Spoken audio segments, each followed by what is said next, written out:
presentation, so I want to make sure that we have enough time to cover everything and also to allow for any of your questions at the end of the presentation. So I'm going to get started. My name is Sydney Woodward, and I am project manager here with Monarch Services in Santa Cruz County. Hi, everyone. My name is Maria Barranco, and I'm also with Monarch Services. I'm one of the program managers with our prevention department, our shelter program, our on-call program, and our SART program. Welcome. Hi everyone, I'm Delphine Burns, also with Monarch Services. I'm communications manager, also work with the prevention team here, also in Santa Cruz County. We're so glad to have you. Thank you for joining. And for those of you who are just joining, if you could just put in the chat, we have just your name, your location, if you're representing an agency, and your pronouns, that would be wonderful. And hello everyone, my name is Dalia Ochoa. I am an education and community outreach advocate with Monarch Services, and I want to thank everyone for being here today. And so with that, we know people are still trickling in, but we are gonna just hop in and get started. So. All right, so to get started, we just want to make sure that we have a working definition of human trafficking so we can understand the basics. So I'm just going to read a definition here. Human trafficking is a crime involving exploitation of someone for the purposes of forced labor or commercial sex through the means of force, fraud, and coercion. Human trafficking includes both labor and sex trafficking. So that's an important thing to know. There are two sort of main categories of human trafficking. And force, fraud, and coercion are going to be some terms that you'll be hearing a lot today because those are some really core tenets of human trafficking.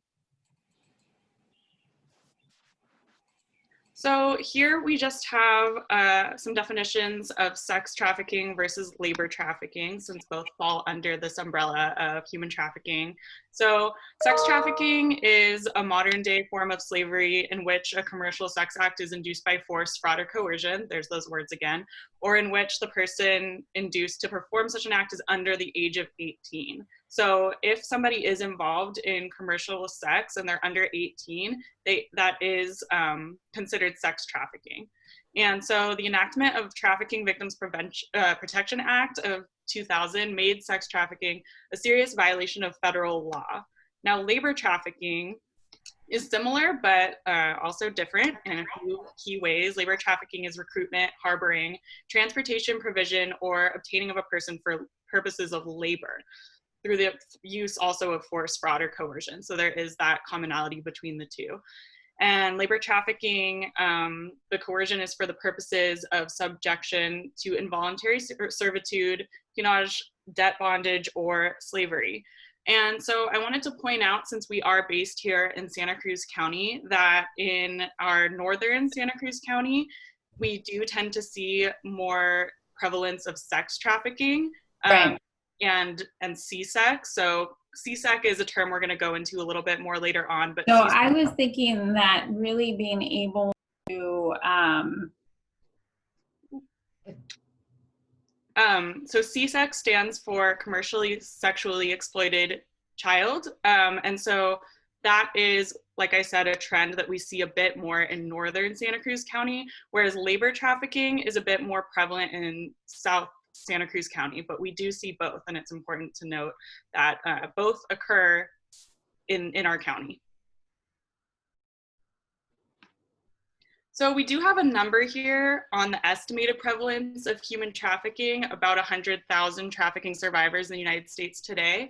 It is really important to note that even the researcher who came up with this number sort of is not certain that this is the number that is actually accurate. So it is a disputed number. So the actual prevalence, we need more information, right? Human trafficking can be really underreported. There's a lot of cases that we are not aware of. And Monarch, we serve around 20 to 30 trafficking survivors annually, but of course that doesn't speak to, the actual number of trafficking survivors that we have here in our county. Majority of trafficking survivors we serve are adults. However, we of course also serve youth that are being trafficked or that are survivors of human trafficking. And one thing that I'll just jump in also with that estimated number, so that 100,000 trafficking survivors was created by a statistician who was looking at, the prevalence of what's really going on in our country. And what that number really represents is how many people they found to be at risk of human trafficking. So later on, they went and kind of backtracked away from that number, simply because, as Delphine said, this is such an underreported crime. And we're going to get into a little bit more about why trafficking is so underreported, and why things like this are so important, that you all are here understanding the signs and what to look for human trafficking, so that we can get more accurate information and support survivors. So here we have listed 25 forms of human trafficking, and you can, I don't know, you can just sort of see that some of these categories are in purple. I can just kind of read through those, but the ones that are highlighted in purple are forms of trafficking that we have not seen reported in our county. That doesn't mean that those forms of trafficking are not here, that are not prevalent here, but we haven't seen construction, landscaping, arts and entertainment, factories and manufacturing, or recreational facilities as forms of trafficking here in Santa Cruz County. Again, that doesn't mean that they aren't happening. But that is to say that all of the other categories we have seen, and it is really important to understand that this is happening in our county, because there are a lot of misconceptions about human trafficking not happening here, human trafficking only happening maybe in larger cities or in larger metropolitan areas. So human trafficking is happening everywhere, and we are seeing a really wide variety of forms of human trafficking present here in our county. And one thing too that's important to note with this slide is, so we haven't seen, in those areas that Delphine mentioned, but notice how many of these businesses are actually businesses that are legal and legitimate. Things like healthcare, carnivals, hotels and hospitalities, restaurants and food services, traveling sales crews, those are all things that are legal. And so we see trafficking in both, maybe illegal forms of business, but we also see it in forms of business that are legal. And so that's important to note as we kind of go forward. And so now I'm going to talk a little bit about myths around trafficking, because before we get really in depth into understanding the dynamics of human trafficking, it's important to do a little bit of myth busting. And so the reason we do this is because human trafficking, a lot of people don't really understand it. And so the kind of media myths override what is actually happening for survivors of trafficking. So a big myth is that trafficking must involve forms of travel, transportation, movement across state and national lines. And this is not true. While the name suggests trafficking, we think about drug trafficking and things like that often do have that movement aspect. That is not necessarily the case for human trafficking. We have worked with survivors who have been trafficked out of one building for 10 years. And specifically for those of you who are in California, may know that in California, a lot of trafficking does happen up and down our major highways, the 101 and the 5. And when we look at trafficking trends across California, you see a large number of trafficking. It basically just looks like two straight lines up the state because of those highways. And so that is not, crossing the state line. That's not crossing the national line. So it's important to know that while trafficking can include travel, it doesn't always include travel. Another big one, and this one I really want you all to take away that this is not true, is that physical force or physical restraint must be present for the identification of trafficking. That is not actually true. A lot of trafficking, what happens is a mental kind of breakdown of someone's mental capabilities to try to get out, breaking down of their self-esteem, isolation, and all of those things that don't necessarily involve physical force and physical restraint. And this myth particularly is prevalent because whenever we see trafficking in the media, on social media, in the news, it always has this physical force or physical restraint piece, but that's actually a very small aspect of trafficking. Another one, and we just talked about this, is trafficking only occurs in illegal or underground industries, and that's not the case at all. This can be particularly true for labor trafficking. So in labor trafficking, we know that there will be situations where, for instance, in farms where there's lots of farm workers, because of the way that the farm working is set up, where you could have two contractors at the same farm. One contractor is paying their farm workers, wages, they are allowing them to, just live their lives, and another one right next to that person, that other person could be with a subcontractor that is doing trafficking, that isn't paying their workers, that isn't allowing their workers to leave, that's making them work 16, 17-hour days. So it's important to know that trafficking does occur in legal industries just as frequently as it does in illegal industries.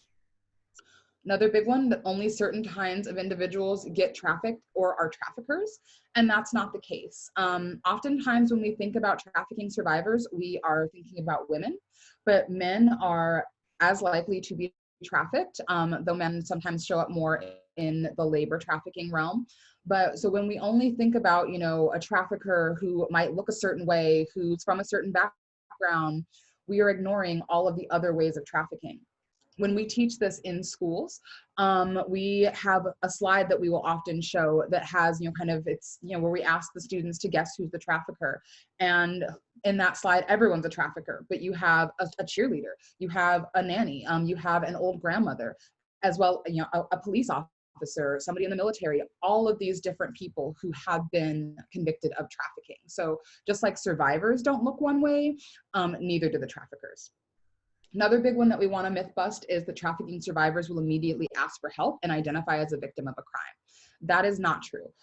Because of the mental, the coercion, the force, the fraud, all of those things, and what we will talk about a little later, trauma bonding and grooming, because of those things that happen in trafficking, a lot of trafficking survivors don't immediately say, oh, I need help, someone save me. They might be more concerned about making sure that the trafficker is not upset with them, is not angry at them.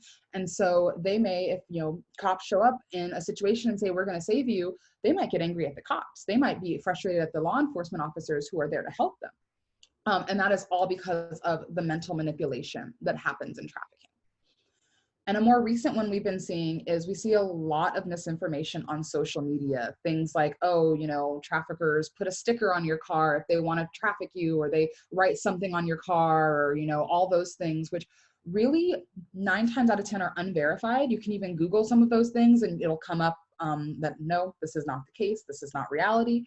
And while people will sometimes say like, oh, I think it's better to be safe than sorry in those situations, it's actually really harmful to post and repost unverified information on social media. Because ultimately what it does is it has us looking for something over here when the reality is we need to be looking all the way over there. So that misinformation spreads and it actually hurts trafficking survivors. So it's really vital that we don't spread misinformation. And so this is important when you Google human trafficking and you look at the images on Google, this is most of what you see. And this is not the case for the vast majority of human trafficking survivors. Like I said, in a few slides, we're going to talk about grooming, but because of the long-term grooming and manipulation that happens with trafficking survivors, most of them are not tied up somewhere in a warehouse with the trafficker pulling them out. A lot of them might be walking around the streets. With C-sex survivors, as Delphine said, commercially sexually exploited children, they might be going to school every day. And then at the end of that school day, the trafficker gets them and traffics them for the rest of the night. It might look like what we used to call, we don't call it anymore, survival sex, where an underage person is in need of housing, shelter, food, and now the person who's buying sex from them, that person is their trafficker. And those trafficking survivors would not look at these images and say, oh, that's me. And so we really want to refrain anytime you are promoting trafficking information or trying to bring awareness to trafficking, we really want to avoid images that look like this because they reinforce those myths that we're trying to move away from.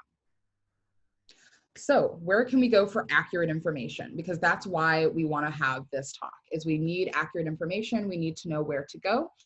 The Polaris Project is one of the biggest warehouses of information for human trafficking.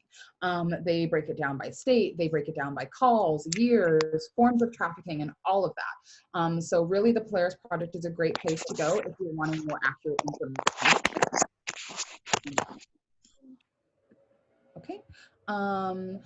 National Human Trafficking Hotline is another huge one. So they are the hotline for trafficking nationally. And they also, because of their positionality, they have a lot of great information. Then we have Monarch Services, us. We house a lot of information on trafficking. I'm our kind of go-to resident data person right now. And so if you are wanting more information about trafficking, particularly in Santa Cruz County, my email will be at the end of the presentation, and you can feel free to reach out to me directly about, you know, what you can do, more information. And then this last resource here, katiehart.com. Katie is an actual trafficking survivor. She was trafficked in Northern California and has so much vital information on her website about forms of trafficking and what to look out for. And I cannot recommend her enough. She also does talks like this and is just an amazing, amazing advocate for trafficking survivors, especially as she experienced trafficking herself. So these are some great places to go for accurate information going forward, and not reposting things on social media that actually wind up causing harm. All right, thank you, Sydney. Right here we can see these three elements: the act, means, and purpose. So these three things basically are from the lens of the law, the legal perspective. So basically what that means is that in order for the law to determine if it's human trafficking or not, there needs to be evidence of act, means, and purpose. So there needs to be some type of recruitment, some type of harboring. Then in the means, as we've been talking about, threats, force, coercion, fraud. And then the purpose is, you know, to exploit either sexually or forced labor. This is what the law looks into it to, like I said, to determine if it's human trafficking or not, but the exception is minors. So our kids under 18 years of age. And it's just important for us so we can understand when we are working with survivors or know a survivor of human trafficking, when it comes to, you know, the legal aspect of it. It's good to know what they look into, and just for us to be informed more about how that process works, because sometimes, as Sydney mentioned, there's a lot of misconceptions online, on social media. So that's why I feel like understanding this portion of human trafficking is important, and not to say that children don't need to prove that there's act, means, or purpose. Yeah, anything else you want to add, Sydney, on this slide? Yeah. No, I think that, yeah, that was perfect. And just, well, one thing I guess I will add is just so when, so part of the reason why trafficking is so underreported and under prosecuted is because of these various buckets, that, you know, the act, the means, the purpose. If, even though we know that someone was trafficked, it might be that the law is looking at these very narrow windows of a person being trafficked and may not prosecute. And another thing to kind of note is, for a lot of folks, they'll start out being trafficked as youth, and then that'll continue through their adulthood. And so maybe it was when they were underage, they got into trafficking, and this doesn't need to be proven, but now that they are adults, they're looking at, oh, what was the act, means, and purpose, and that person's trafficking experience might not get prosecuted because now they're an adult. Yeah, correct. Alrighty, moving on to recruitment locations. So usually folks ask, you know, where do these things happen? Where do traffickers, you know, pick up children or teens? And as Sydney mentioned, a lot of times on social media, there's misconceptions about, like, they just grab you when you're walking to your car, or they grab you when you're walking down the street. Those are just a few examples, but in reality, recruitment locations can look like schools, at parties, at libraries, at shelters, juvenile detention centers, parks, bus stops, or the bus rides, the mall, or abandoned buildings. The reason why these places are recruitment location is because most of the time, specifically with the teens or children, they spend a lot of time at school, and they meet, you know, for example, let's say high school. So you have a freshman who's new to the school, and then you have older kids who might be recruiting for the trafficker. So it's not the trafficker directly recruiting at a school, but they have other kids who do the recruitment for them. Example at parties as well. It might not be the trafficker directly, but they have people who recruit for them. So it's very important to keep in mind that though we see on social media outlets that, you know, trafficking can happen anywhere and they can just pick you up from the street, or if you're walking down the street, it actually happens in these places. So I feel as we, most people, you know, work with other folks, it's important to keep this in mind and focus on these type of things rather than, you know, what we see on social media. And another thing, Dahlia, that was, yeah, like as Dahlia mentioned, it's in part where youth are, and also where vulnerable people are. There's a statistic that we have, you know, heard frequently in our trafficking symposiums and things like that, where an unaccompanied minor, the first maybe 24 hours that they are on the street, a trafficker will come up and approach them. And that's part of why bus stops and bus rides are a really big recruitment location. Think about if you saw an unaccompanied minor sitting at a bus stop at 3 a.m., your feelers go up that something's wrong. And for a trafficker, their feelings go up that this is somebody that I can exploit. And so they will be looking at, and one of the ways they might, you know, kind of entice this person in is, oh, it's 3 a.m. like you need a place to stay, you need a place to sleep. And now this person is thinking that, oh, this person's being a good Samaritan, when really the trafficker is exploiting their vulnerability. And so all of these locations are places where there are vulnerable people. And so we just really need to be mindful of that vulnerability is one of the main ways that traffickers recruit people into trafficking. Yes, which that leads us to our next slide. Alrighty, so and before we hop in, do we want to just see if anybody has any questions before we hop into vulnerabilities? Oh, yeah, of course. Any questions from anyone? Also, feel free to put them in the chat throughout this, and any questions we don't get to, we'll follow up and make sure all your questions are answered. We want to make sure everyone has a really good understanding of everything we're covering, and we know it's sort of a lot of information. We do have a question. All right, so from Holly. Holly asks, I'm curious to hear about how traffickers coordinate and communicate with each other, including buyers. Are there signs we can be aware of, i.e. on social media, ads posted in our community? Definitely, that's a really great question, Holly. And so oftentimes traffickers use various forms of means. Some of them might look like posts on not necessarily Facebook, Instagram, and the things that you and I would be engaged with, but things like, for lack of a better word, the dark web. So I don't know how many of you are, you know, familiar about what the dark web is. I'm not going to go into a whole spiel on it, but there is this kind of side of the internet where things like traffickers will post videos of kids. They will post information of kids. That's, you know, there's also drugs and things on sale there. And so that is one ways the traffickers will kind of put things out there. Another form is, you know, street prostitution, for lack of a better word, where they will put, you know, these kids on the street, kind of peddling them that way. But a lot of trafficking rings are interconnected in that they know one another. You know, it wouldn't be, the likelihood is unfortunate, well, not unfortunate, but the likelihood is you and I would not come across those ads because if you and I could come across those ads, then so could cops. So it really is a more underground form of communication through things like burner phones, through various means, like I said, on the dark web. Potentially there might be advertisements on social media.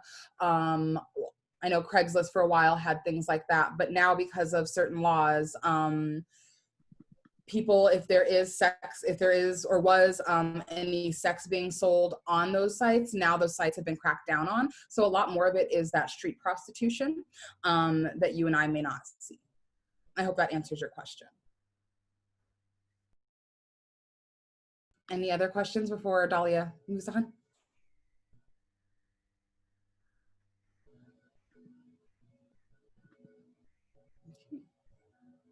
Alrighty. Alrighty, yeah, as Delphine mentioned, please go ahead and type your questions in the chat and we'll try to answer them on the spot. If not, we will do so at the end. So as Sydney ended there talking about vulnerabilities and the vulnerable populations, that is what traffickers, lean towards, and that's what they're looking at when they do the recruitment process and they start their grooming process. And Sydney will get into that later on. But basically, the traffickers take advantage of these vulnerabilities, and they promise things. For example, here we have acting careers or modeling careers. People who are unemployed or maybe have a low-paying job and they have bad conditions at work. They offer them a well-paid job. An individual who maybe suffers from addiction to some sort of substance, they provide supply for them, and that's how they take advantage of those vulnerabilities. So not just that, but some examples of what a common vulnerability that traffickers, look for or they prey on is those who have past trauma exposure to either domestic violence or sexual assault, maybe growing up or when they were younger, child abuse, members of the LGBTQ plus community, foster youth, isolated individuals, people who live in poverty, people who don't have immigration status or are looking to get immigration status, people who, fall easily for false hopes or promises, and as I mentioned, people who suffer from addictions or those who are disabled or have some type of disability. Not to say that anyone can become a survivor. Anyone is, exposed to be a survivor of human trafficking, but this is what traffickers look for or they prey on to be able to start the grooming process and recruit these individuals. Definitely. And one of the things that, we want to, like Dahlia mentioned, like these are all various forms of vulnerabilities in a way. And to be human is to be vulnerable, as Brené Brown says. So we all have vulnerabilities that can be preyed upon. Traffickers are really adept at getting to know a person's vulnerabilities immediately. And so some of these that I want to kind of just flesh out a little bit more, like LGBTQ plus status, it's not that being LGBTQ is the vulnerability, it's that we live in a society that's pretty heteronormative, cisnormative, so, assumes that people are heterosexual, assumes that people are cisgendered, and then, enacts violence against those people if they are not. So the biggest group of teens who are homeless are LGBTQ plus teens. And so like we said, a teen sitting on a bench needing money, a trafficker will see that and prey upon that person. Additionally, we know that we live in a world that does not allow trans people to be themselves, that is constantly policing their bodies, telling them that they're not real women or not real men. And one of the biggest ways we can address this particular vulnerability is by being trans affirmative, by being queer affirmative, by being affirming to gay and lesbian and bisexual youth. Because if they are getting that that support from their families and their friends and their communities, it makes it that much harder for a trafficker to say, oh, I see you and I validate you. Because they're like, oh, I've already been validated by the people in my life. I don't need this particular form of validation. And so that one is really, really important, because that one's so easy. We can all do that today going forward, just making sure that we are living in a space that is affirming to LGBTQ individuals. Another big one and that we really want to hammer home is poverty. Trafficking and poverty go hand in hand. And you can't say that you want to stop trafficking without addressing stopping poverty. And, just as we know, there are people who are underprivileged, there are people who are overprivileged. You cannot have one without the other. And so we need to provide, policy making and all of those things that address poverty in a really substantiated way to stop human trafficking. Immigration status, another big one. As we know right now in our society, undocumented immigrants are being targeted and scapegoated in a really, really gross way. And that creates another vulnerability where if this person can't get a job, they can't, provide or can't get, means to live in a, you know, legal way, well, then they're now that much more vulnerable for trafficking. And if we don't have a society that is supportive of undocumented folks, then it also makes it that much easier for traffickers to prey on them. And so I just wanted to expand a little bit on some of these because it's really important that we know that it's not just the person existing that causes the vulnerability, but it's our social and societal structures that allow for traffickers to exploit those vulnerabilities. I know that was a mouthful, so I want to pause to see if anybody has questions. I can't see the chat, so somebody else let me know. None so far. Okay, perfect.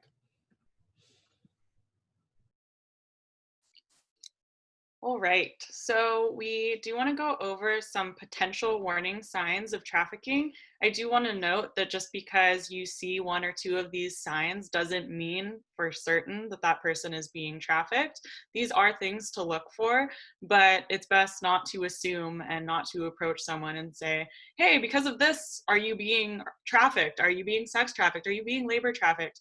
More, these are just there so then you can pay attention. If you do see a community member exhibiting some of these signs and maybe they do feel comfortable speaking to you and sharing more, then you're able to have a baseline of identifying what some of these warning signs might be.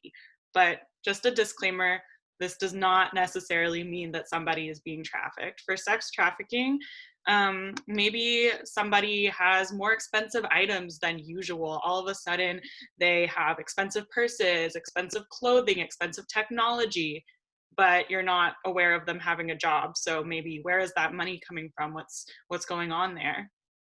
Multiple reproductive health problems, so STIs. So if someone is having, you know, multiple health problems related to their reproductive system, this could be a sign. Irregular school attendance for youth, malnutrition, alcohol and drug use, maybe mental health problems. That's another thing that can make individuals more vulnerable potentially to traffickers, especially youth. So signs of emotional distress, PTSD, depression, anxiety, paranoia, youth with significantly older boyfriends or girlfriends. That can be a really big red flag to look for. Language, for example, daddy, bottom, the life. So paying attention when you're speaking to somebody, are they using language that maybe you're not so familiar with, or that may be something that you've really only seen when referring to trafficking? Or a youth or a child with a really high knowledge of sexual behavior, especially really sudden, sort of let's pay attention to how is that individual spending their time? Who are they around? Is there a possibility that they're learning that language from someone who might be trafficking them? And then for labor trafficking, some examples of warning signs could be someone not being allowed to go out in public alone. So some restrictions on this individual's freedom.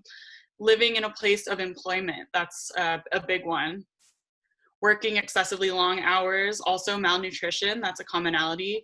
Limited or no access to official identification. So that's a really big way that traffickers can exploit survivors, is maybe taking away access to their official documents. So then this individual is essentially trapped because they don't have proof of residence or proof of whatever it might be. They might not even have their identification card. So a trafficker really cutting them off from anything that might allow them to escape or to report the crime.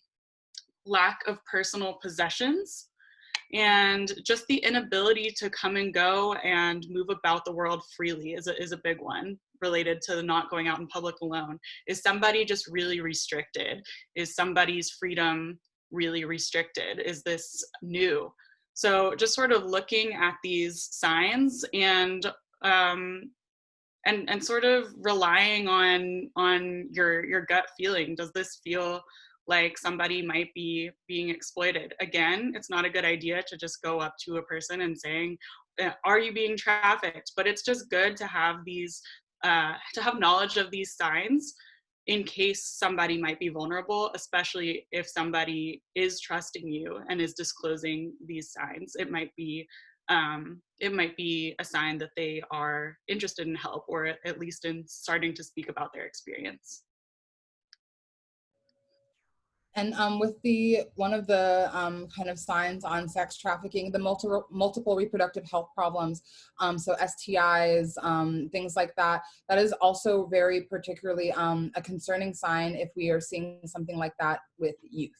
So if we're seeing, a 14-year-old who, has a bunch of STIs, or is, frequently going to clinic or needing support around STIs or things like that, that could be, a red flag. So just kind of keeping those things in mind.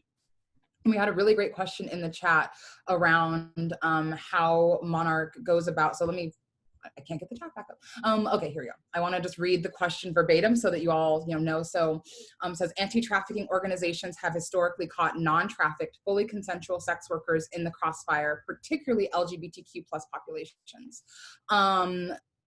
They said, I think that Arizona Rose Project, in which social workers ended up helping the police track down and arrest sex workers for their own good. How do organizations like Monarch work to aid victims of sex trafficking in a way that does not harm voluntary sex worker communities? Thank you so much for this question, because this is so important. And we know that with a lot of the anti-trafficking laws that came down, that a lot of them also wound up harming sex working communities. And so one of the biggest things Monarch does is we try to partner with organizations that support sex workers and make sure that we are not causing harm to an already marginalized community. We at Monarch fully support sex workers who are adults consensually doing the work that they want to do. We view sex work as any kind of work. It's a job, and sex workers have a right to protection. And one of the organizations that we have partnered with in the past is called St. James Infirmary.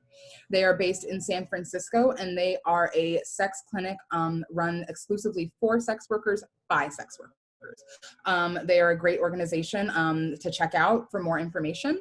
And so with that, we also work with police officers to do a lot of training around what to look for with trafficking.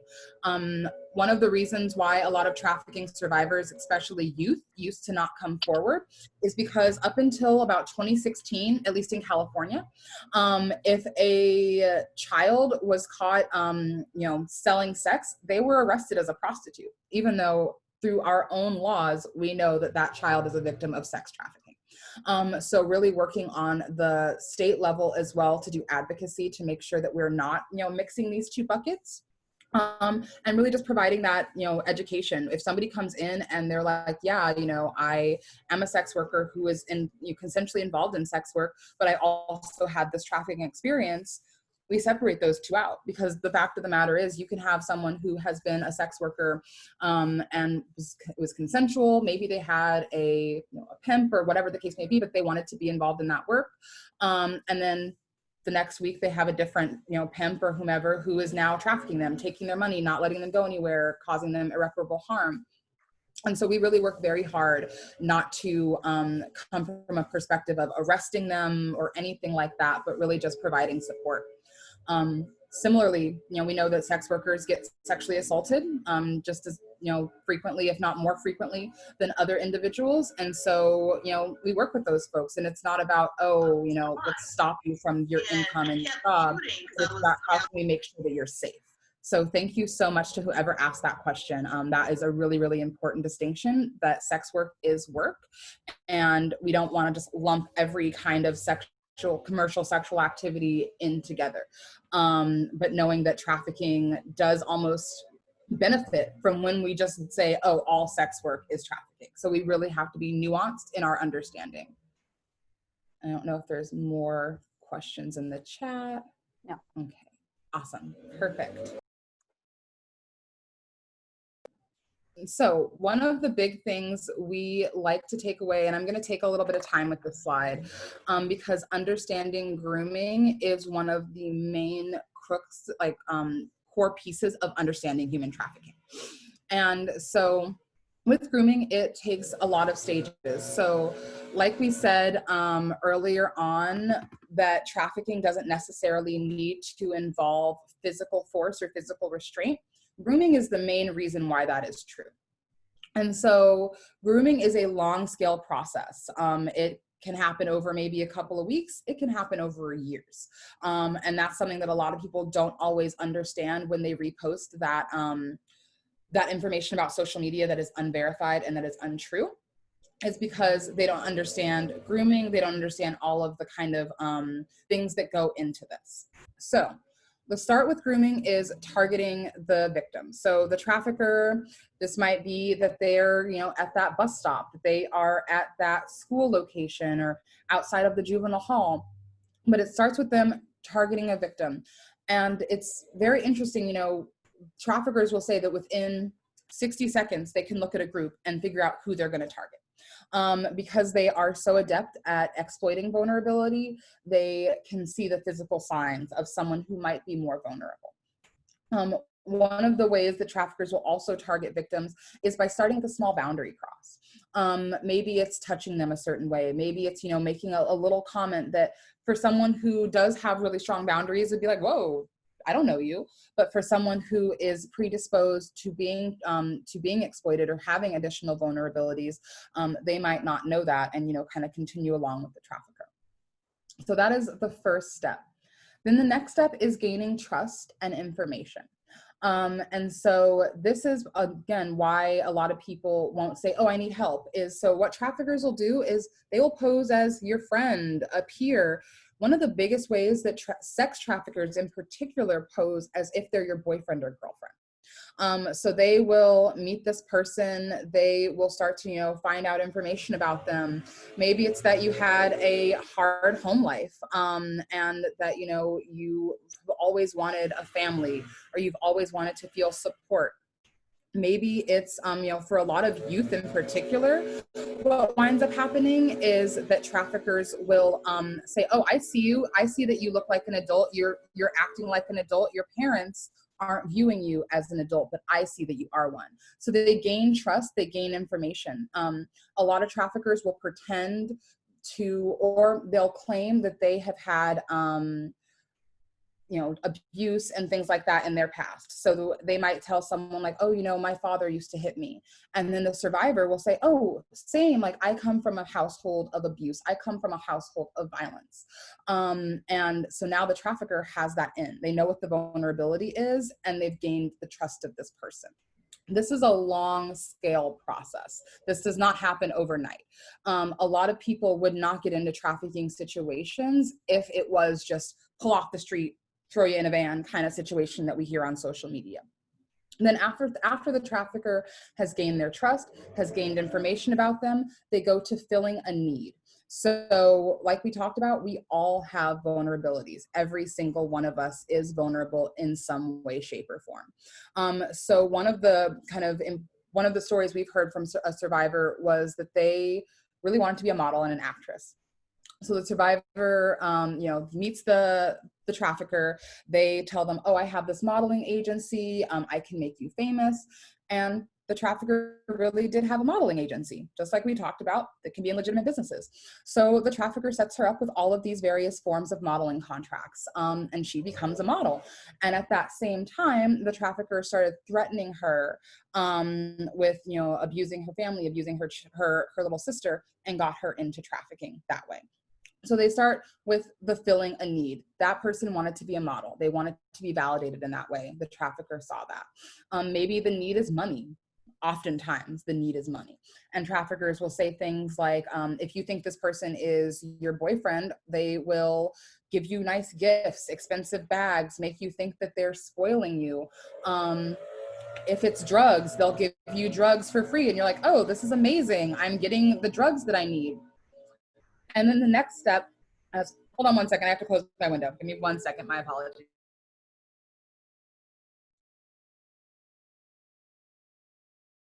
Okay, my apologies, it was just getting loud in here. So then the next step, as with any abuse, is isolation.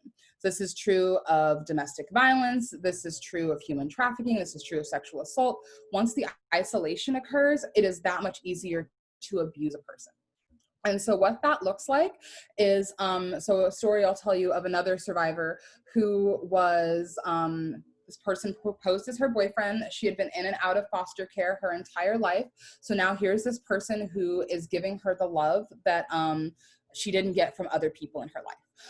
So they were taking her on expensive trips. They were buying her expensive clothes, having her nails done, hair done, all those things that seemed sweet.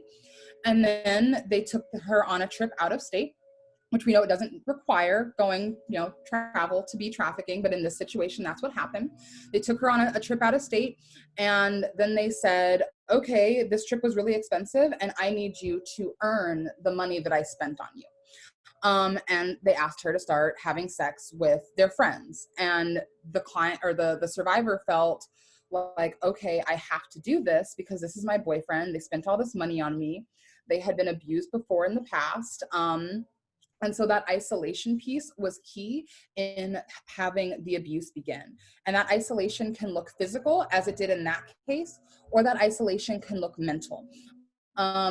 Isolation like, oh, why are you hanging out with those high school friends? They're so young and you're so mature. Let's go do this other thing. Or acting moody or upset or violent if the survivor is with their social circle. So slowly isolating this person. And then once the isolation is in effect, the abuse begins. So like that story that I just said, once they were out of state, once she was away from the little bit of support system she had, the abuse began. And once the abuse begins, the survivors often feel self-blame. They're like, I trusted this person. I thought this person was my friend, my boyfriend, my employer. And they wind up taking it on themselves that this happened to them, which is a main reason why if a police officer busts down the door and says, I'm going to save you, you've been hurt. They're like, no, this is my boyfriend. This is someone who loves me. This is the first person in my life who validated that I was a trans woman. Like all of those things come into play, which just creates just like a mental lock around how to get out of the situation. Then next comes maintaining control. So now this might look physical, it might look like physical violence, but oftentimes it doesn't have to look like physical violence. It can look like continuing to fill that need. It can look like coercion and manipulation. And so grooming is a long scale process, but it really creates just a complete mental tie-up for that survivor, where now you thought that you were in love, maybe. You thought this person was your boyfriend. We've heard stories where a trafficker has pretended to be someone's boyfriend for over a year. So think about if you were in a relationship with someone for over a year. That would be so confusing to have that person then turn around and force you into sex. And this is very similar with labor trafficking. So this one focuses more on sex trafficking, but it's very similar with labor trafficking, targeting the victim, becoming their friend or confidant, filling their monetary need, isolating them, and then abusing them. And so grooming is the main way traffickers maintain control of survivors. And so I want to stop and give space for any questions that may have come up while I was talking.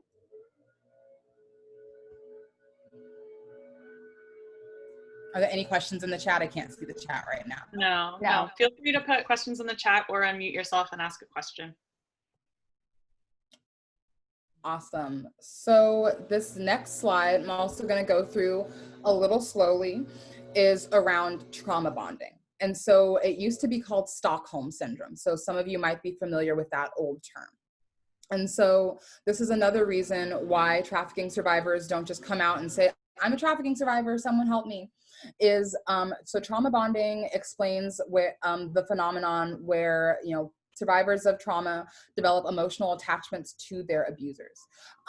This has been observed in so many different situations, from trafficking to domestic violence, to sexual assault in some cases, depending on who the assaulter is, hostage situations, and cults. Your brain is attaching to the person who's causing harm. And the reason that is because a trauma bond occurs from the result of ongoing cycles of abuse and intermittent reward. An example of that is, so a trafficking survivor is, terrified, they're scared, they want out, and they've just been forced to have sex with somebody. And then they did a good job, for lack of a better word. They maybe didn't cry, they maybe didn't put up a fight. And so now the trafficker might do something like praise them, like, you're so amazing, thank you for doing that. They might give them gifts. They might actually give them a little bit of the money that they put their bodies out there for the trafficker to get. And so now your brain doesn't know how to distinguish between the person who's causing hurt and the person who is protecting you. So what that means is when you are going through these cycles with a person, all of your brain wants is to feel safe and protected. And oftentimes the person who makes you feel safe and protected, ironically, is the person who put you in that trafficking situation to begin with. So your brain doesn't remember that part. They don't remember that they're the one who forced you to have sex. They're just like, oh, whew, they're taking care of me. They're making me feel good again. And so your brain attaches to that person. And trauma bonds are incredibly real. And they are one of the main reasons why most trafficking are on average, it takes an average of 11 times for a trafficking survivor to leave the life or to leave the trafficker, because their brain is just so tied up in thinking that it's bonded to this person, that this person is a good person, that they don't even remember really, like their brain doesn't allow them to remember or connect the abuse with like, oh, I'm only in this situation of feeling good with this person because they put me in a negative situation. One of the survivors that we've worked with who created the curriculum Ending the Game, which is for trafficking survivors and also folks who are wanting to get out of the life, is that when her trafficker was caught and she was forced to do terrible things, she was, physically assaulted in many ways, sexually assaulted regularly, kept away from her family. And when her trafficker was finally caught, the first thing she said was, wow, he isn't that bad. And it's not because she didn't believe that trafficking wasn't that bad. It was because of this trauma bond and because of the grooming that was at play. So I want to stop and see if there's any other questions. We do have a question in the chat. So it says, how do you work with victims when they have that emotional attachment or trauma bond to abusers? That's an excellent question. So we start from a place of normalizing like their experience, because a lot of folks don't understand the mental manipulation. And then we do a lot of what's called psychoeducation. So all of our peer counselors are trained in understanding trafficking. Like I said, we also will use the curriculum Ending the Game. And with that, what'll happen is it goes over the coercion, the manipulation, and it really can allow folks to kind of see that, oh no, this wasn't a fluke that they would be moody one day and then praise me the next. This wasn't, a fluke that these things were happening. They were doing this intentionally to create this trauma bond. There is a book out there, and I will not name the book because I don't want to promote this person, but that literally teaches how to create a trauma bond in a person. He goes through step by step how to create trauma bonds, and so we have to kind of go through and reverse it step by step, showing them how these things are they were intentional by the trafficker, that the trafficker has done this before in a myriad of ways. And so that looks like a lot of peer counseling, a lot of, if we can get a group of survivors together, we do a lot of group work with survivors, although that looks different in COVID. And then we have access, all of the clients that we work with have access to our therapists on staff.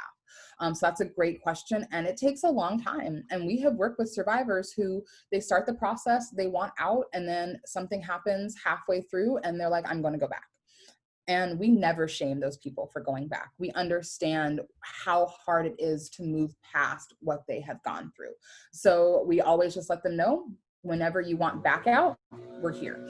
But it is a long, long process of getting someone to kind of untie for themselves the coercion and manipulation that they have experienced. Thank you for that question. Any other questions before I go on? No, we're good. Awesome.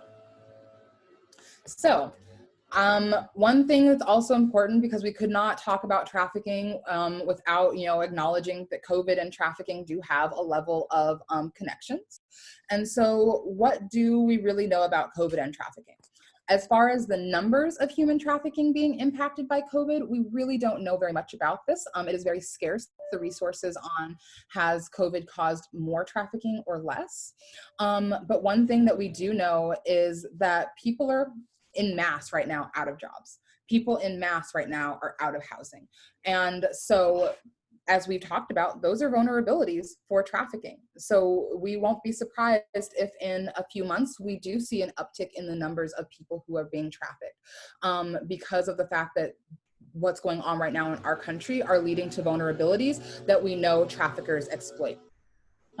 One of the big things that COVID and human trafficking have in common is they disproportionately impact people, vulnerable people, particularly people who live in poverty. So if you were already struggling before COVID-19, the likelihood is you're struggling even more after it. And so someone saying, I have a really well-paying job at this time could be completely like, oh, wow, I'm in, like, let me get access to that. Or someone saying, hey, I know a way that you can sell sex for money. And, you know, someone might jump into that. And while that's awesome for the folks who are consensually, you know, selling sex for money, you know, we see a big boom on OnlyFans and things like that right now. For those who are vulnerable and who get trafficked, it creates a situation where now it's a double-edged sword.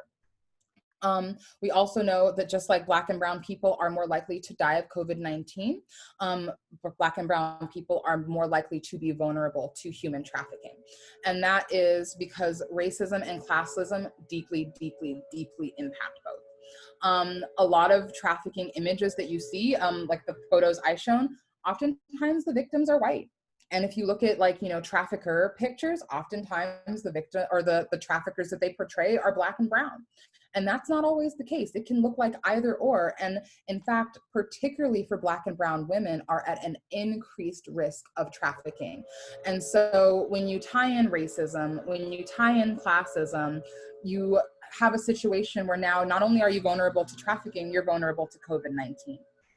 So it's really important to know that if we are going to dismantle trafficking, we can't just say, oh, we want to help the survivors who look a certain way, act a certain way, but that we really need to dismantle the racist and classist systems that are prevalent across our country. And so any questions about COVID and trafficking? Okay. We have no questions. Alrighty, so as Sydney was saying about dismantling human trafficking, it's very important for all of us to know that we need to change the language when we refer to human trafficking and human trafficking survivors. And this is where we can start doing that process, is by changing the language. So for example, there's the term teen prostitution. That is not teen prostitution. Children cannot consent to such sexual acts. So it was changed to CSEC, as mentioned before. It's commercially sexually exploited children. Then we have, you know, criminal or delinquent. It's actually human trafficking victim. I would even say it's human trafficking survivor. Just, you know, to help them feel empowered and not victimized. And then we have the term illegal alien. This term is definitely not okay at all. None of these are, but somebody is not an illegal alien. They're undocumented. They're humans. They're not, you know, aliens or anything like so. It's an undocumented person. And with this being said about changing the language, I think it's important. Maybe some of us already knew this, and that's awesome. But another way we can help out is by teaching others about changing the language. Just with myself, with family, they have a lot of misconceptions around human trafficking and, for example, teen prostitution. It's very important to stop and say, hey, you know, it's not, a teen doesn't prostitute themselves. They're a CSEC child. So it's very important just to keep that in mind, because that is one way that we can put our little grain of sand into the big ocean about helping change and understand human trafficking. So if we go to the next slide, it's a cool little language exercise from Deborah at the Monterey County Rape Crisis Center.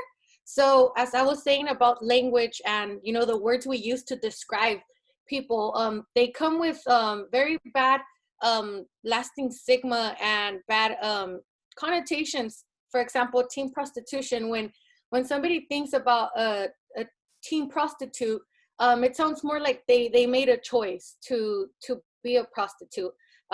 It's definitely used as an insult, and like I said, it can have a long-lasting stigma to them, and it sounds more criminalized when you say teen prostitute. And it sounds like someone who doesn't need help. Again, they made a choice, so they chose to be a prostitute. Whereas when you use the term CSEC or sexually exploited child, that sounds more like, you know, a choice was taken away. and it's a form of abuse, and they're a survivor. So just when you think about certain words, it's very important to think about what's behind the word and how it sounds like to everyone else and the survivor. And I just think it's important as well, like I mentioned, it's very important for us, especially if we work in the field where we help others, where we help survivors, to really, you know, educate ourselves on language and how to use that language, because you can potentially be doing more harm to the person than helping. So that's why I think it's also important to talk about language and the way we use it. Definitely. And just to kind of also add, like Dahlia said, like, you know, think about how if a survivor of trafficking came into your office, you know, whatever you do, and, you know, you're like, oh yeah, you know, you're just a prostitute or something like that. Like, we don't even like to use that word for commercial sex workers because it has these negative connotations and really, you know, is yeah, has negative connotations. Whereas, you know, for commercial sex workers, you know, we use that language that they are commercial sex workers, maybe full service, maybe just cam, all those things. And with people who have been trafficked, we really want to talk about, especially youth, talking about commercial sexual exploitation of children. And then also for trafficking survivors, not just labeling someone as, you know, a prostitute. Oftentimes in our law enforcement lexicon, if someone is an adult who wants out, you know, who maybe has been trafficked, who has had their choices taken away, they risk the coming forward, they risk being arrested as a prostitute and not getting help. And so when we change the language of how we think about these things, and we can have a whole other conversation about how we should not maybe be arresting commercial sex workers, you know, in general, but having these conversations really allows us to kind of think about what is the ultimate endpoint of the language use. Are we trying to support people? Are we trying to demonize them? And thinking about that as we continue the work that we all do.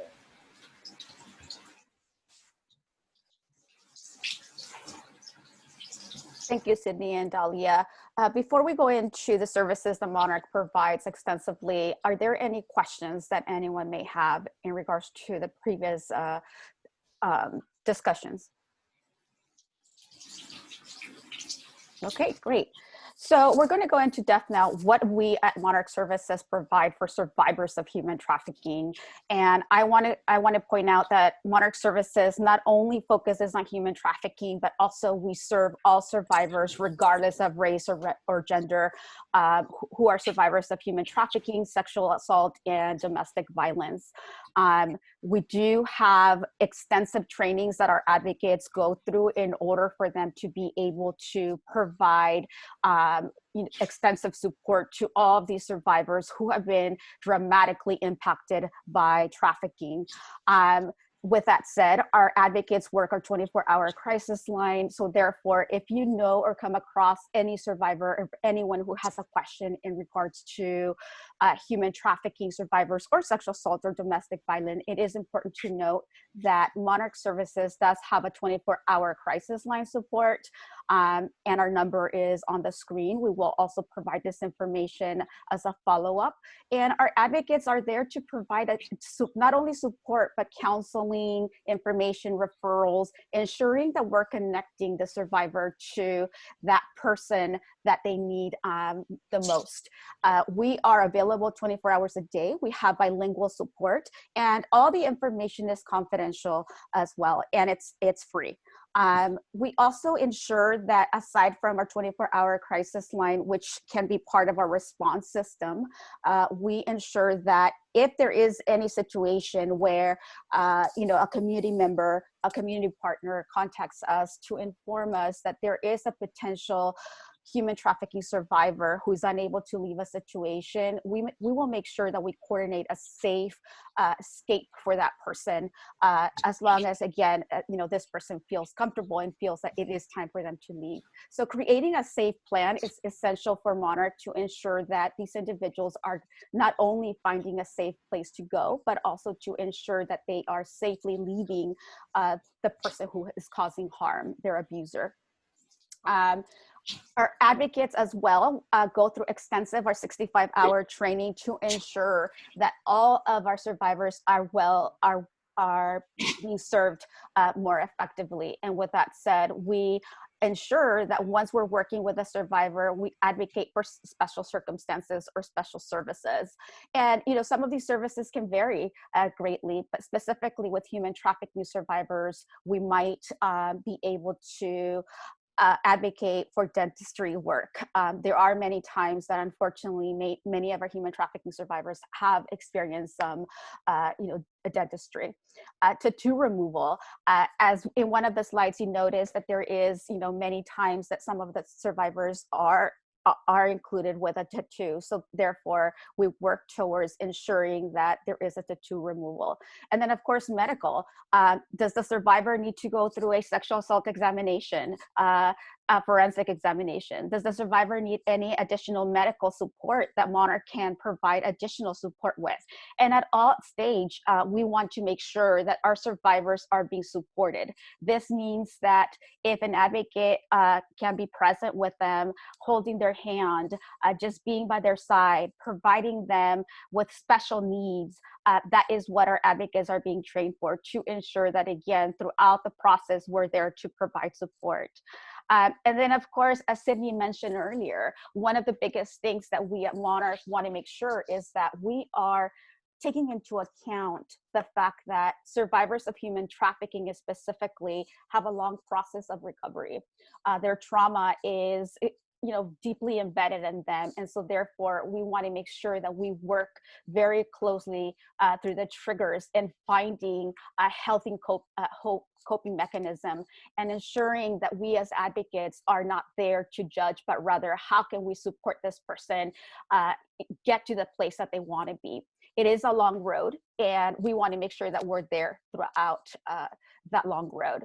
We also provide legal assistance within our agency. If a survivor wants to file a report, if they want to get a restraining order against the person who caused harm, it is important for survivors, for anyone to know that this is why we're here at Monarch. Not only do we have our legal advocates, but we also have a staff attorney as well within our organization. And not only for survivors, but I think it is important that if at any point any of you come across where you're uncertain about, does Monarch provide services to this specific person, please don't hesitate to call our crisis line and ask those questions, because we are more than happy to ensure that we, if we're unable to provide that assistance, that we're guiding you through that way.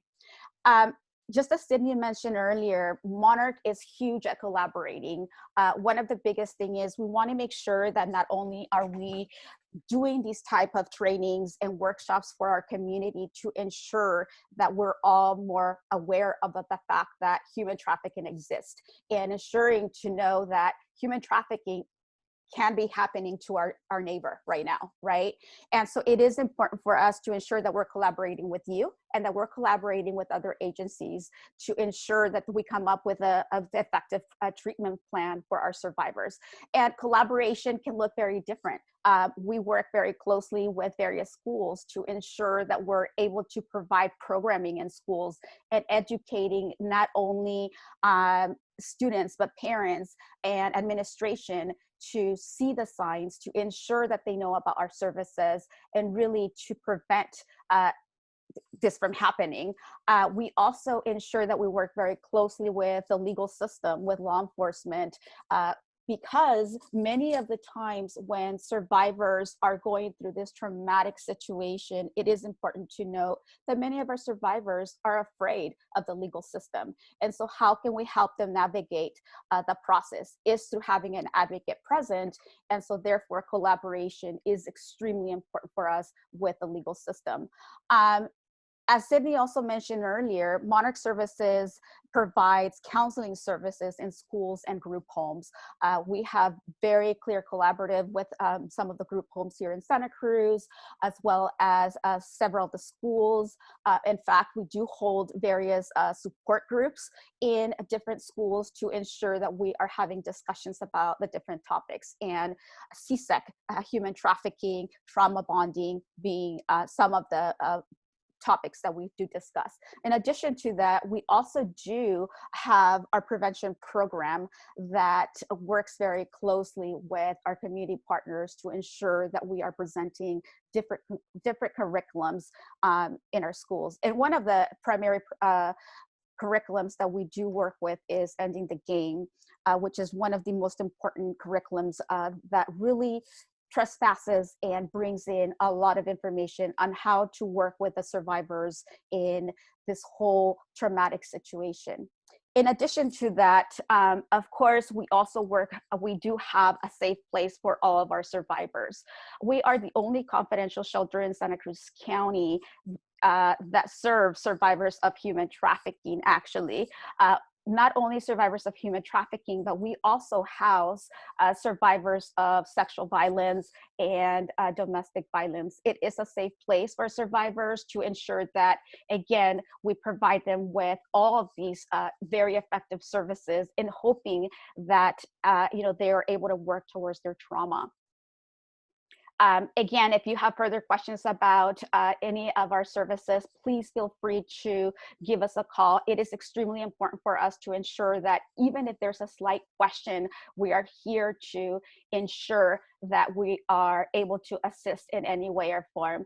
Currently, because of COVID, as Sydney mentioned, of course, our services have slightly shifted. However, we're still there for survivors. We are helping them through the way and really ensuring that they feel that that support is available to them. Not only through the crisis line, not only via phone, but also we are still responding in person, limited in-person response, but we're still there. Our confidential shelter is still available.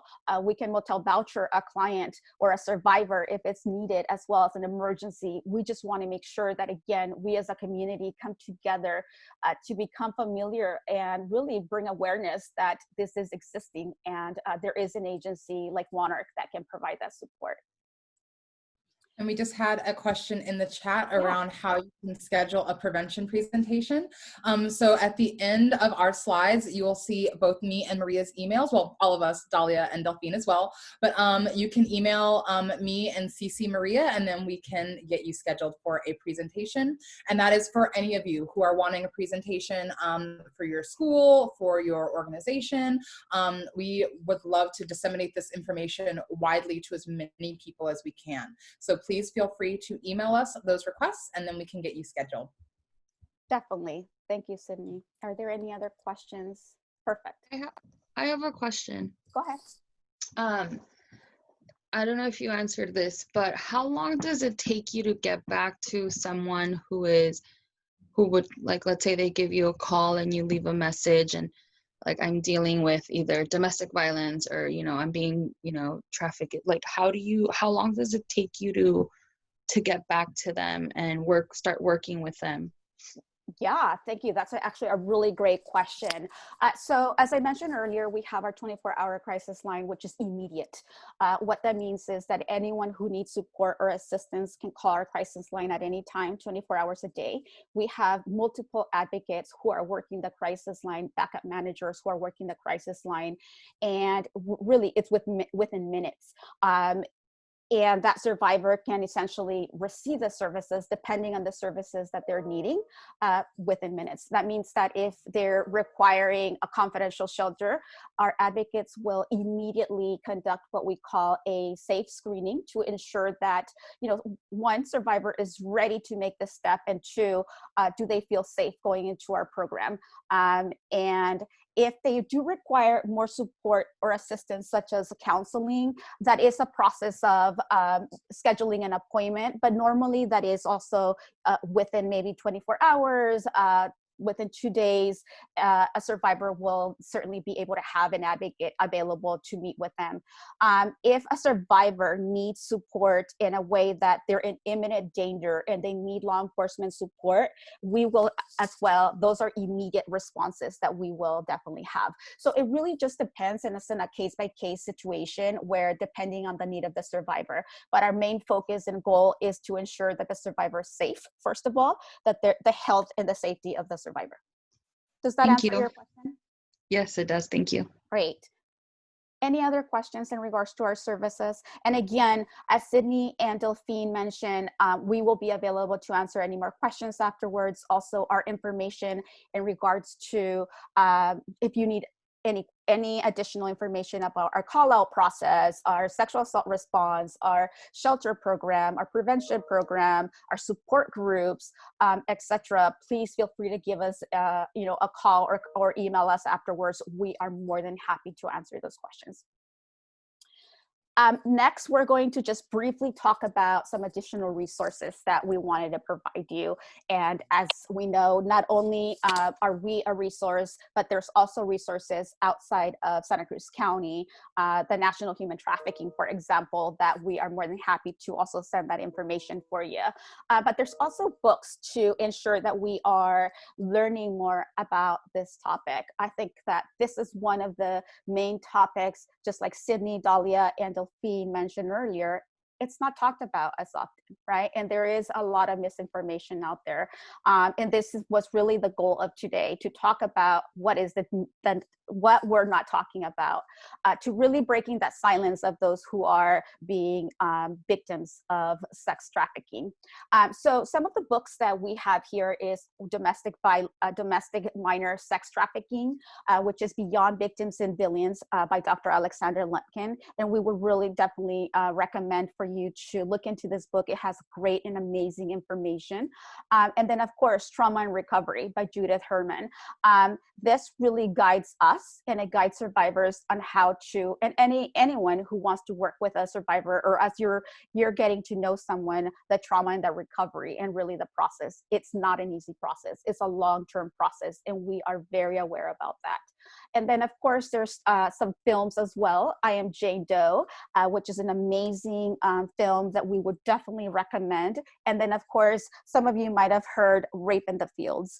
Rape in the Fields is a documentary that, a couple years ago became very well known because of the fact that many of our campesinos, farm workers, were not speaking up about the fact that rape was happening in the fields. But not only is it touches upon rape, it really talks about the sexual violence, talks about the human trafficking. There is trafficking happening in the fields.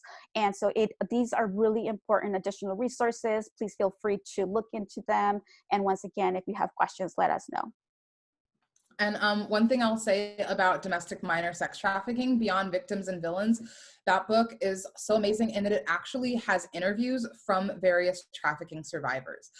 So it covers the myriad of people who maybe had a trafficker to people who were in a trafficking situation because of survival sex. We don't call it that anymore, but that kind of milieu of trafficking. And it really also breaks down really why the numbers that we kind of see, that 100,000 or just whatever the case, why those numbers are often underreported and incorrect. So that really brings us to the end of our presentation.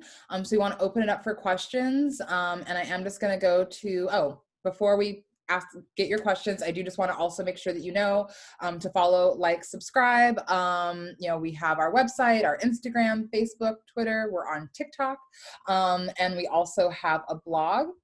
And for those of you who did want our information, you have all of our email addresses right here, as well as just a handy reminder to remember to register to vote if you can. So with that, I want to open it up for chat and questions.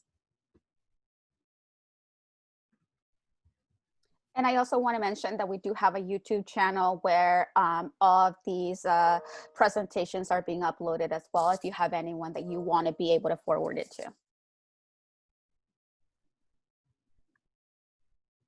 Okay. Any questions? We don't have any questions. Let's give it a second. Give people time to think of one.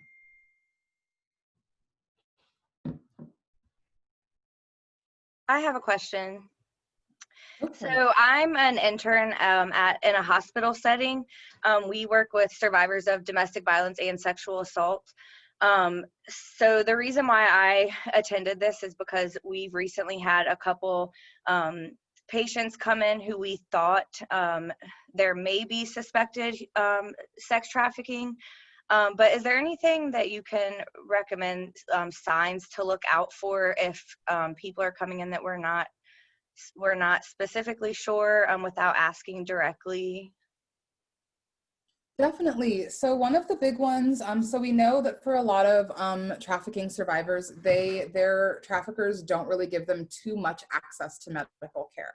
So when if they are potentially in your around you, that's a perfect opportunity to kind of ask them a little bit more of, when was the last time they went to the doctor? How come? Do they have any, consistent maybe marks or bruises?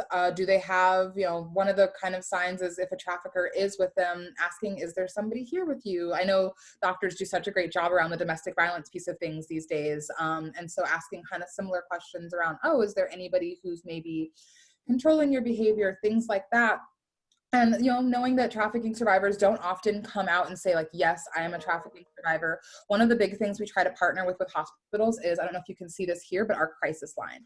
And so whatever hospital you work at, if you are in Santa Cruz County, we can drop off a bunch of these crisis line cards for you. And it can kind of be something where you're like, I don't know if you need more support, but here is some information about an organization locally, and kind of just slipping them a crisis line card. We train the doctors that we work with.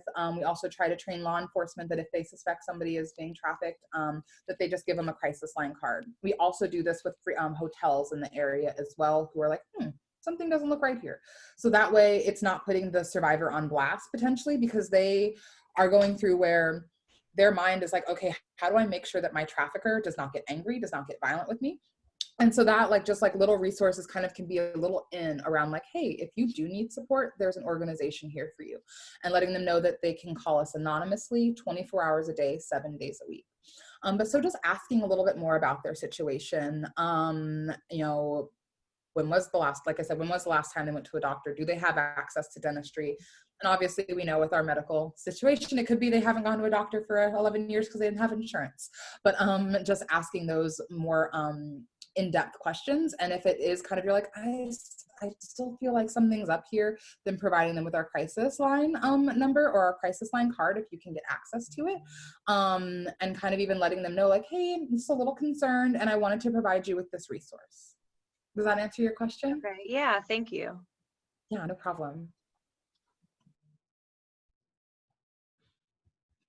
Any other questions? We have one in the chat. So it says, I'm curious about the Ending the Game curriculum. Is it available online? So yes, the Ending the Game curriculum is available online. So it was created by a survivor of sex trafficking, Rachel Taylor. She's amazing. And there's little snippets of it online. And one of the cool things about Ending the Game is, so we try to have groups of survivors do it together, kind of have like that survivor camaraderie. But not all the time do you have, 5 trafficking survivors who want to sit in a room and really talk about it together. So one of the cool things about Ending the Game is that they got a bunch of trafficking survivors together when they created the curriculum. And they all talk about their shared experiences, and they call it, a sister, or I think it's a sisterhood circle of, women who have been trafficked. One of the tough things about Ending the Game is that it is very gendered. And so just keep in mind that it may not be appropriate for men. Great for trans women and, women who've been trafficked, but it doesn't have that, that resource and language for men. So just something, and non-binary folks. So just kind of keep that in mind, but we do highly recommend it. It is a really, really great curriculum. And Rachel, who created the curriculum, I cannot speak highly enough about her. She's so fantastic. And so I did put the link to Ending the Game in the chat. And then we had another question about the PowerPoint being showed today, in case any of you wanted to share it with some coworkers, friends, contacts. So we will be I'll be sending out an email with this presentation as well as a video of today's session. So for anyone who was not able to join, they'll still be able to access all the information that we presented today. And in that email, we also send out just a survey of, what you thought about today's topics. And because we do these presentations, not just on human trafficking, but on a host of different topics. So we always want to get your feedback about what other topics are interesting you as community members. Any other questions?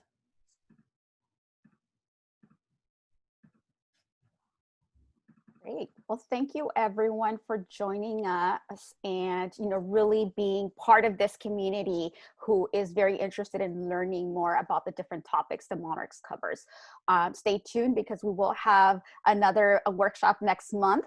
Information to come very soon. And as Sydney mentioned, if there's specific topics that you would like to learn about, please don't hesitate to reach out to us, because our goal is to really increase awareness of not only human trafficking, but sexual violence and domestic violence in our community.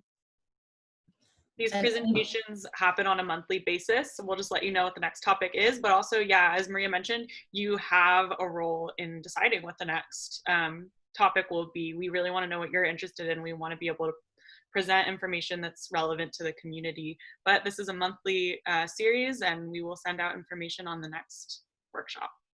Definitely. And also just one last thing to reiterate, if any of you want a presentation at your organization, your school, maybe your hospital setting, or whatever the case may be, that we can provide presentations on all of the topics that we cover. And with that, I'm going to, if there's no other questions, I'm going to stop sharing and we will end our workshop today. Thank you everyone for joining us. Thank you all. Thank you.